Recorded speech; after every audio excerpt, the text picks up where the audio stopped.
Dictation start now. Madam Speaker, I rise to present the budget for 2018 to 19.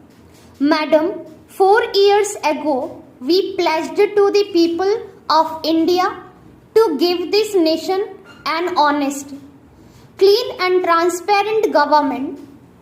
We promised a leadership capable of taking difficult decisions and restoring strong performance of Indian economy.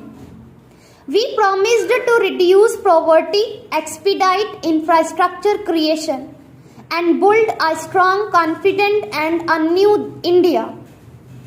Whenever government took over, India was considered a part of Fragile Five, a nation suffering from policy paralysis and corruption. We have decisively reversed this. The government led by the Prime Minister has successfully implemented a series of fundamental structural reforms. With the result, India stands out among the fastest growing economies of the world. The journey of economic reforms during the past few years has been challenging but rewarding. As a result of the reforms undertaken by the government, foreign direct investment has gone up. Measures taken by the government have made it much easier to do business in India. Natural resources are now allocated in a transparent and honest manner. There is a premium on honesty. There was a time when corruption was commonplace. Today, our people, especially our youths, are curious to lead their lives honestly. The indirect tax system, with the introduction of goods and services tax, has been made simpler. Benefits to the poor have been targeted more effectively with use of digital technology. The demonetization of high value currency has reduced the quantum of cash, currency and circulation in India. It has increased the taxation base and spurred greater digitalization of the economy. The insolvency and bankruptcy code has changed the lender-debtor relationship.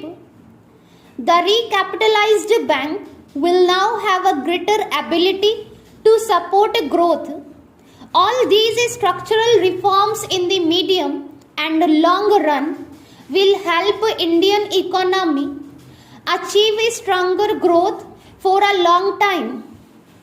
Indian economy has performed very well since our government took over in May 2014.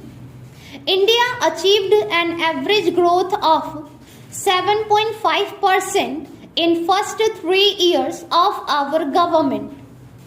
Indian economy is now $2.5 trillion economy, 7th largest in the world. India is expected to become the 5th largest economy very soon. On purchasing power parity basis, we are already the 3rd largest economy. Indian society, polity and economy had shown remarkable resilience in adjusting with the structural reforms in the economy. Our GDP growth at 6.3% in the second quarter signaled turnaround of the economy. We hope to grow at 7.2% to 7.5% in the second half. IMF in its latest update has forecast that India will grow at 7.4% next year. Manufacturing sector is back on good growth path. The services mainstay of our growth have also resumed their high growth rates of 8% plus. Our exports are expected to grow at 15% in 2017 to 18. We are now firmly on course to achieve high growth of 8% plus. We have taken up programs to direct the benefits of structural changes and good growth to reach farmers, poor and other vulnerable sections of our society and to uplift the underdeveloped regions. This year, budget will consolidate these gains and particularly focus on strengthening agriculture and rural economy, provision of good health care to economically less privileged, taking care of senior citizens' infrastructure creation and working with the states to provide more resources for improving the quality of education in the country. Prime Minister has always stressed importance of good governance. He has articulated the vision of minimum government and maximum governance. This vision has inspired government agencies in carrying out hundreds of reforms in policies, rules and procedures. This transformation is reflected in improvement of India's ranking by 42 places in last 3 years in the World Bank's Ease of Doing Business, with India breaking into top 100 for the first time. I would like to congratulate all those who worked to achieve this.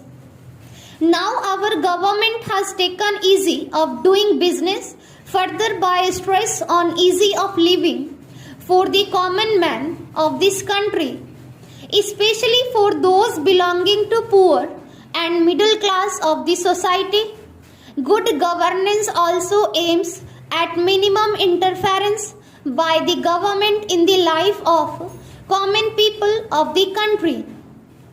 Government is providing free LPG connections to the poor of this country. Through Ujjwal Yojana under Subhagya Yojana, 4 crore households are being provided with electricity connections. More than 800 medicines are being sold at lower price through more than 3,000 Jan Aushadhi centers. Cost of stents have been controlled. Special scheme for free dialysis of poor have been initiated. Persons belonging to poor and middle class are also being provided a great relief in interest rates on housing schemes. Efforts are being made to provide all government services, whether bus or train tickets or individual certificates online. These include passports which may be delivered at doorstep in 2 or 3 days, or company registration in 1 day time, and these facilities have benefited a large section of our country.